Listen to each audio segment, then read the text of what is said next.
이번에는 우리 한국에서 발전되어 있는 현대소설이 신화와 어떤 관련을 맺고 있는지 한번 질문을 던져보려고 합니다. 제가 이 질문을 던져야만 한다고 생각했던 것은 2016년에 맨부커 인터내셔널 상을 수상했던 한강의 채식주의자라는 작품 때문입니다.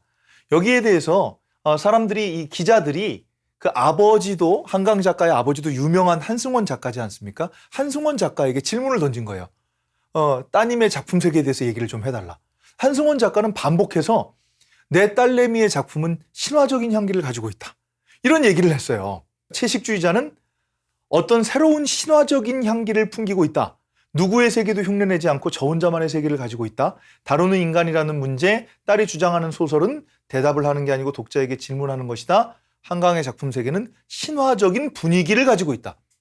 이 짧은 말에서 신화적인 향기, 신화적인 분위기, 신화를 2번이나 말씀하셨어요. 그리고 또 2018년에 한 인터뷰 중에서도 강인은 진작에 나를 뛰어넘었다고 생각한다. 둘 다, 그러니까 아버님인 자기 한승원 작가와 딸인 한강 작가 둘 다 작품 경향이 공통적으로 신화의 바탕을 두고 있지만 아버님이 자기도 그렇고 딸도 그렇고 신화의 바탕을 두고 있다는 거예요. 내가 좀 더 리얼리즘 쪽이라면 강희의 세계는 훨씬 더 환상적인 세계, 훨씬 더 신화적인 세계라는 거예요. 나로서는 상상할 수 없는 세계다. 그러면 우리 공부하는 사람들의 입장에서는 이게 신화라고 그러는데, 신화적이라고 하는데 어떤 면에서 신화적인 거에 대한 답변을 줘야 돼요. 그냥 아버지가 신화적이라고 하니까 신화적인가요? 그건 아니라는 말이죠. 여기에 대해서 질문을 던진 거죠. 구체적으로 어떤 면에서 신화적인가?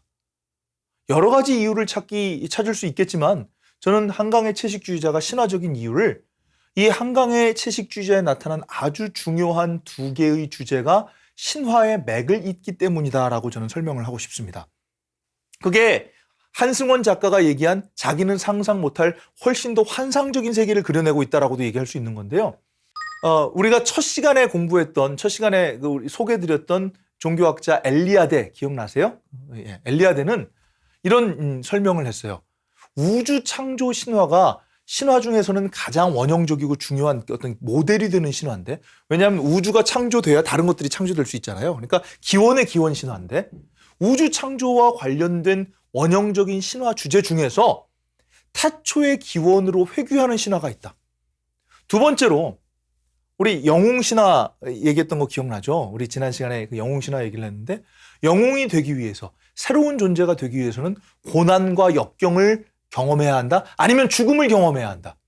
한강의 채식주의자에는 이 2개의 그 주제가 명확하게 드러난다라고 하는 것입니다. 물론 그 한강의 채식주의자가 훌륭한 소설이라는 것, 국제적인 상을 탈 만한 훌륭한 소설이라고 하는 데에는 신화적인 주제만 있기 때문은 아닐 겁니다. 저는 한강의 소설을 읽을 때면 긴장이 느껴져요. 어찌 보면 관능적인 매력 같은 것들도 있고요. 그런 걸 놓치지 않으면서 신화의 세계를 만들어낸다는 거. 신화의 세계를 다루면서 그런 어떤 독자의 긴장감이나 그런 매력을 느끼지 못하게 하고 신화의 세계만 그려낸다면 아무도 안 읽겠죠. 작품의 가치를 인정하지 않겠죠. 하지만 한강 작가는 신화의 세계를 만들어내면서 독자들을 끌어당기는 힘이 분명히 있었습니다. 신화적 상상력의 차원 자체가 또 우리 한승원 작가가 얘기했듯이 선배 작가들보다 더 깊고 구성이 치밀한 점도 있을 겁니다. 먼저 한강의 이 채식주의자는 태초 혹은 근원으로 돌아가는, 회귀하는 이 신화의 내용이 있습니다. 자, 신화 의례 중에 많은 경우에 그 신화의 동물과 인간이 동일시되는 경우들이 있거든요. 대표적으로 우리 구석기 시대의 벽화를 봐도 샤먼이 동물 가죽을 뒤집어 쓰고 있는 것들이 있고요. 샤먼들이 동물 가죽을 뒤집어 쓰거나 동물 가면을 쓰고 동물 소리를 내는 의례 중에 그런 흉내를 내는 행위를 하는 것도 우리가 찾을 수가 있습니다. 타락 이전의 이상적 상태, 태초의 상태로 회귀하는 것을 보여준다라고 설명을 하죠. 샤먼들이 동물 가죽을 쓰고 동물 가면을 쓰고 있는 것도 태초의 낙원에 있었던 인간과 동물 사이의 언어를 재생산하려는 갈망이다라고 이렇게 표현을 하죠. 지금 현대인들은 잃어버린 순수한 지혜에 접근하고자 하는 의도이기도 합니다. 우리 한번 나니아 연대기를 한번 생각해 볼까요? 나니아에 처음 들어갔을 때 그 세 남매가 당황했던 건 동물들이 말을 하는 거였습니다. 동물하고 말이 되는 거예요. 너무나 자연스럽게 말이 돼요. 그러다가 현실 세계로 돌아왔어요. 그리고 다시 나니아로 돌아갔는데 나니아에 뭔가 문제가 생겼어요. 타락하는 일이 생겼어요. 그래서 동물이 말을 못하는 걸 보고 세 남매가 깜짝 놀라는 이야기가 거기 나옵니다. 그렇죠? 그러니까 원래 타락하지 않았던, 손상되지 않았던 이상적인 세계, 인간이 지금 살아가고 있는 이 역사의 세계와 다른 태초의 원형적인 신화의 세계에서는, 그 세계에서는 인간과 동물 사이가 말이 통했던 거죠. 창세기, 구약 성경 맨 첫 편에 나오는 창세기에도 아담이, 태초의 인간이 동물들의 이름을 붙여주는 이야기가 나오죠. 그리고 구약 성서 역시 구약 성서에 나오는 그 이사야서에도 이상적인 낙원이 어린이와 사자들, 그 동물들이 뛰어노는, 함께 있는 세계로 그려지는 것을 볼 수 있거든요. 사자가 어린 양과 뛰놀고 어린이가 장난치고 독사굴에 손 놓고 그래도 괜찮은 그런 세계입니다. 이것은 지금은 상실한 순수한 지혜에 접근하고자 하는 의도로 우리가 받아들일 수 있는 거죠. 동물과 말하는 것은 신성한 사람, 본원적인 순수함을 지닌 사람의 능력이기도 했습니다. 그런데 한강 작가는 채식주의자에서 동물이 아니라 식물로 회귀하는 이야기를 합니다. 성경에서 신이 세상을 만들 때 식물을 먼저 만들고 동물을 만들었습니다. 진화론적으로도 식물이 먼저 만들어지고 동물이 나중에 만들어졌다고 이야기를 합니다. 생겨났다라고 얘기를 합니다. 그래서 동물로의 회귀보다 어찌 보면 한 걸음 더 나간, 다른 사람들이 상상하지 못했던 세계로 들어간 얘기입니다. 물론 본보기가 되는 신화적인 모티프들은 있어요. 초목도 뭔가 태초의 존재와 관련됐다는 생각은 있었습니다. 그런데 많은 경우에 동물로 회귀하는 건 있었지만 식물로 회귀하는 건 찾기가 힘들었어요.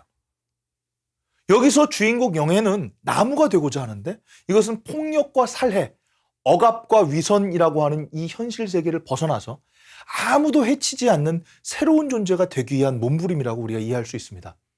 새로운 존재가 되는 신화하고도 연관이 되어 있는 것이죠.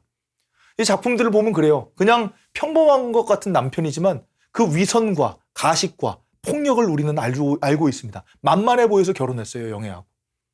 그리고 자기의 우위를 끊임없이 강조하고 위선과 위압으로 아내를 대합니다.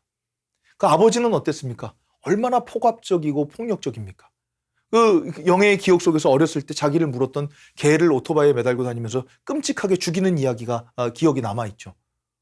그리고 딸이 고기를 먹기를 거부하자 딸을 심하게 구타하는 내용도 나오죠. 억지로 입을 벌려서 먹이려고 그러다가 그런 폭력적인 아버지이기도 합니다. 이 아버지와 남편, 평범하게 내 주변에 있는 모든 사람들이 사실은 폭력적인 존재고 폭력을 일상화해서 아무렇지도 않게 다른 존재의 생명을 빼앗아서 그 생명을 먹고 사는 사람들이고 그래서 꿈속에서는 때로는 내가 죽였던, 내가 먹었던 그런 존재들의 절규를 들어야만 하는 그것이 영해가 마주치게 된 그런 새로운 현실이었습니다. 물론 초목이 이제 존재로서, 초목이 이제 성스러운 존재라고 하는 그 종교적인 사고가 좀 더 있습니다. 나무와 사람의 동질적 속성을 이제 그리고 있는, 묘사하고 있는 그 부분은 우리가 초기 우파니샤드에서도 찾을 수 있는데요. 브리하다라냐카 우파니샤드 3장인가 하는데 보면 나무나 사람이 다르지 않다라고 하는 얘기가 이미 나오고 있습니다. 제가 전에도 말씀을 드렸는데 삼론종의 그 창시자인 길장 스님은 초목에도 불성이 있다. 초목도 성불을 할 수 있다. 이런 이야기를 했다라고 제가 말씀을 드린 적이 있죠.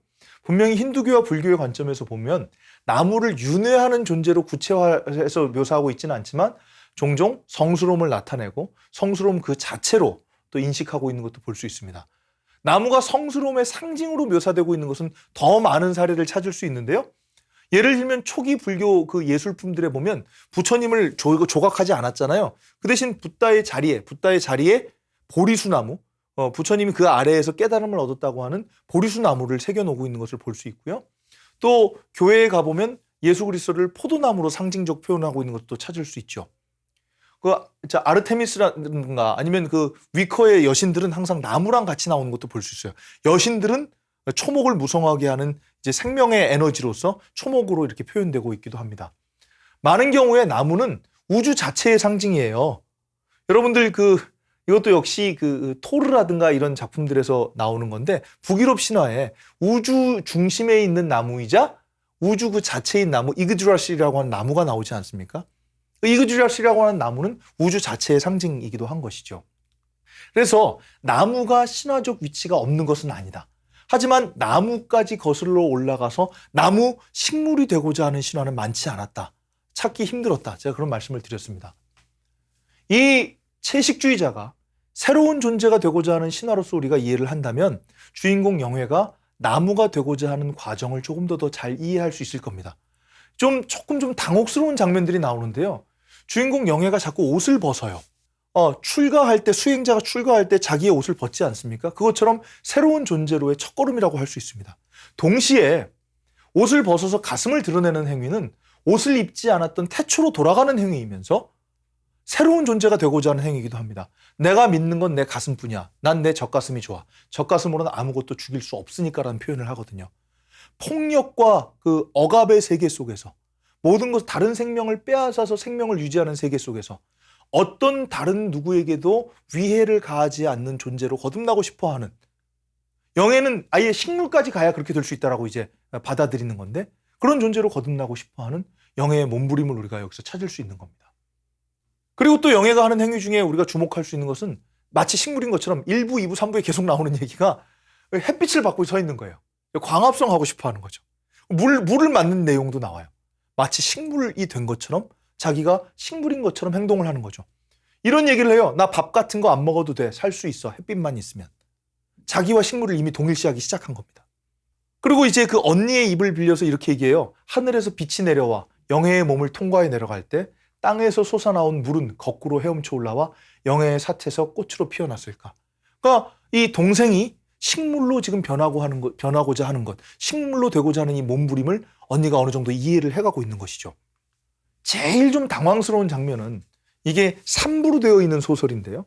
연작 소설로 다른 데 연재했던 것을 이제 합쳐놓은 거라고 하죠. 이 두 번째 작품에 몽고반점이라고 하는 이제 이름이 붙어 있는 2부인데요. 여기에 온몸에 꽃 그림을 그린 후에 형부하고 성행위를 하는 얘기가 나와요. 좀 굉장히 좀 다루기 곤란한 장면이죠. 근데 이것을 이제 3부에 보면 그 언니 입장에서 도무지 납득하지 못했던 그 언니의 입장에서 다시 돌아보는 얘기가 나와요. 이것은 식물이 돼서 양자의 몸에다 꽃을 그리고 이렇게 성관계를 갖는 것은 식물이 돼서 식물과 하나 되는 의미로서의 그 의례처럼 그것이 이루어졌다라고 하는 것을 이제 묘사하는 장면이 나오는데요. 이것 역시 태초로 회귀하는 엽기적이지만 그런 나름의 어떤 의미를 지닌 의례라고 할 수 있죠. 이 영상물을 나중에 본 그 언니가 하는 말이 흡사 사람에서 벗어나오려는 몸부림처럼 보였다는 얘기를 하거든요. 도무지 이해 못했던 언니가 그렇게 이제 받아들이는 거죠. 흡사 사람에서 벗어나오려는 몸부림이었다. 그리고 영예는 어떻게 이제 규정이 되고 있냐면 몽고반점이 어른이 되었지만 너무 선명하게 남아있는 사람이에요. 이것 역시 식물의 흔적을 가지고 있는 사람입니다.